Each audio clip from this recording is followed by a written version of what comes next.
This is our breaking news story at this hour. Trade Minister Park Stawu has withdrawn proposed amendment to the National Credit Act, which would have seen people with student debt blacklisted. The department gave the public until tomorrow to comment on draft regulations.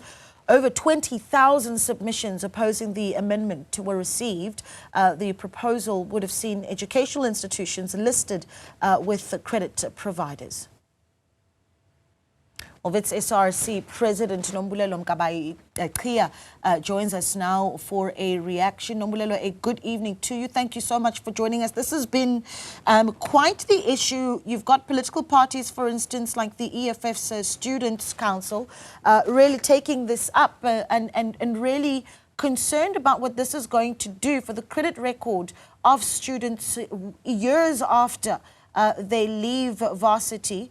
The reaction to the minister withdrawing the draft regulation amendment? Good evening to everyone. My name is Nombulelo Chiya, Wits SRC President. So most definitely, student leaders with a deeper understanding of the effects and the consequences of what the proposal towards the National Credit Act was going to do towards our students' employment, towards students being able to access housing and so forth.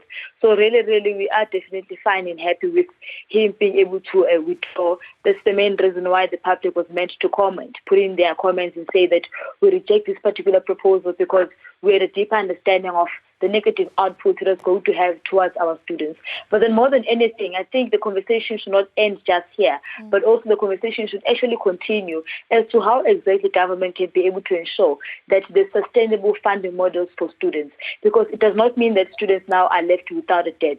There is still a crisis of students who still have outstanding debt. And that's where we should be able to take the conversation towards. How can government be able to invest in sustainable funding for these particular students? Of course, this withdrawal towards the National Credit Act is something we're happy about because we were motivating students, we were motivating people from the public to say, can they put in their comments so that this particular thing does not get implemented because there's going to be a double struggle to what already students are currently facing. Yeah, you know, tomorrow was the deadline for public submissions and public comments to be made, and in fact there were 20,000 of those submissions. I mean, that's an incredibly large number.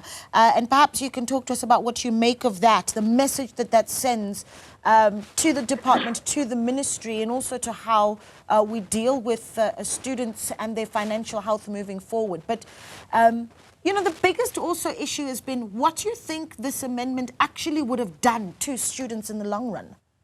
I think the responses itself, they are much more loud to show how much students really were concerned about this particular thing. 20,000 is a really a large amount of responses from the public to really show the concern that students have in terms of issues that they face within the institutions, the financial exclusion, and all the struggle that they normally face as students in general. So the 20,000 responses towards the Department of Trade, Industries and Competition really shows the commitment that students have towards them being able to access institutions of higher learning, towards them being able to access education, but then find it difficult for them to proceed because of their economic background, because of that disadvantaged economic background.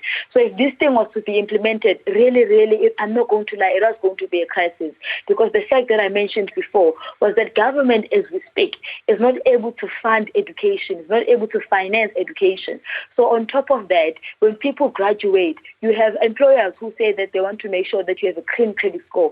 So when you come in and you have a negative credit score, not because you are irresponsible or anything, but because you are trying to pursue your constitutional right of which is education. So that is going to be a double struggle towards the students who are already facing an issue of accessing institutions of higher learning, because the struggle is already not only about accessing education, it is also about accessing and successing within institutions of higher learning. Yeah. You have people who are not able to graduate because they have outstanding debt. You have people who are not able to access their academic records because they have debt. You have students who are also not able to get housing because of debt. So already this going to be a sabotage, because it means that how do you expect these particular individuals to be able to pay back this particular debt without being employed? But even on top of that, when you graduate and you go to look for employment, you're not working to pay your debt. Our debt does not define who we are, but these particular individuals still have a responsibility to go back to their communities and alleviate their families that they come from, because they do come from disadvantaged economic backgrounds. So the 20,000 responses really should show the government about the number of responses that comes from students to show that education should be a right, not a privilege, and to also show that the struggle is much more deeper than they have observed it. And the struggle still continues. Government must not end the conversation here, but the conversation must actually do continue as to how can we be able to ensure that the sustainable funding models that currently exist for students to be able to access institutions of higher learning. Yeah, that is the ongoing discussion, isn't it? Thank you so much for speaking to us, though. Nombulelo Chiya there, who is the president of the SRC at Wits University, responding to that breaking news at this hour that Park Stau, the trade minister, has withdrawn that piece of legislation that would see amendments to the National Credit Act, essentially making sure that universities and institutions of higher learning submit student debt to the Credit Bureau. 20,000 submissions from the public coming in there, and that, of course, seeing the minister then withdrawing on that piece of amended legislation.